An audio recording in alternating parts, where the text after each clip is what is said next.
दोस्तों, महाराष्ट्र के कोल्हापुर से जो तस्वीर निकल करके सामने आई वो आप तमाम लोगों ने देखा कि किस तरह से 6 दिसंबर की जैसी एक तस्वीर सामने आई। मस्जिद के ऊपर कुछ गुंडे मवाली आतंकी जो है वो चढ़ गए और उसके बाद मस्जिद को डिमोलिश कर रहे थे। मस्जिद की मीनारों को तोड़ने की कोशिशें हो रही थी। वहीं मस्जिद के नीचे बहुत सारी भीड़ जो है वो अंदर चली गई। अंदर जाने के बाद मस्जिद में तोड़फोड़ किया, कुरान की बेहुरमती की गई। खबरें तो यहां तक निकल करके आई कि कुरान को जलाया गया और जानबूझ करके ये सब कुछ किया।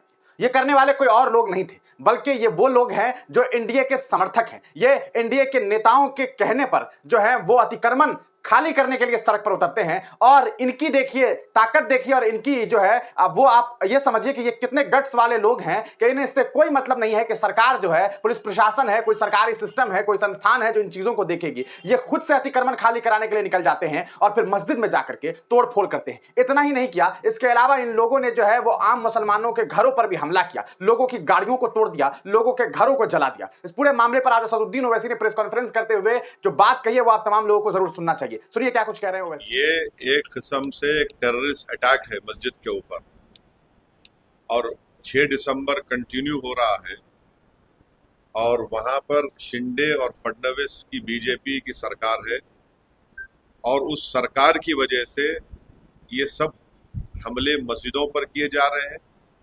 मस्जिद के अंदर घुसकर कुरान शरीफ की बेहुरमती की गई, मस्जिद के अंदर डिसिक्रेशन किया गया, मस्जिद के अंदर जलाया गए जानी माजों को। जो वहां पर मुसलमानों के घर थे, घरों में घुसकर उनके जेवरात और पैसों को लूटा गया और अब पुलिस तमाशाई बनी नहीं बैठी है। तो ये पूरा एनकरेजमेंट दिया जा रहा है एक किस्म से, इनडायरेक्टली या डायरेक्टली बोलिए, वहां की बीजेपी और शिंदे सरकार की तरफ से। इसीलिए इन तमाम लोगों की हिम्मतें बुलंद हो रही हैं। आप बताइए कि हम विश्व गुरु बनना चाह रहे हैं और मस्जिद के ऊपर खड़े होकर आप डेमोलिश करने की कोशिश कर रहे हैं। हम विश्व गुरु बनना चाह रहे हैं, थर्ड इकोनॉमी बनना चाह रहे हैं और मस्जिद के अंदर घुस के आप कुरान शरीफ को जला रहे हैं। कौन सा विश्व गुरु, कौन सी ये बातें कर रहे हैं?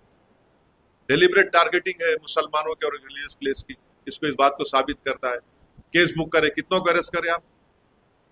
हर वक्त यहाँ पर पिछले 8 महीने से उठा के देख लो, महाराष्ट्र में मस्जिदों को टारगेट किया जा रहा है और वहां की सरकार कुछ नहीं कर रही है, खामोश तमाशे बने बैठी थी। तो इसीलिए मैंने कल ये बात कही है कि अब आने वाले विधानसभा के चुनाव में महाराष्ट्र के मुसलमानों को, एमआईएम पार्टी कैंडिडेट्स को आप कामयाब करिए। कोई तो आवाज उठाए ना।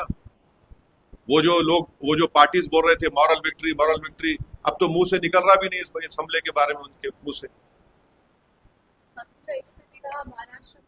तो दोस्तों, आपने असदुद्दीन ओवैसी को सुना। उन्होंने सीधे तौर पर इसे एक आतंकी हमले के तौर पर बताया है। उन्होंने बताया कि किस तरह से ये लगातार इस तरह की घटनाएं सामने आ रही है। उन्होंने भारत के उस हिस्से को, खास करके महाराष्ट्र के मुसलमानों को सीधे तौर पर यह बात कही है कि आने वाले वक्त में जब विधानसभा का चुनाव होता है, आप तमाम लोग मीम को सपोर्ट करिए ताकि एक ऐसी पार्टी तो हो, एक ऐसा नेता तो हो जो आपके लिए आवाज उठा सके। आप इस पूरे प्रकरण पर क्या कुछ सोचते हैं अपनी राय कमेंट सेक्शन में जरूर दीजिए।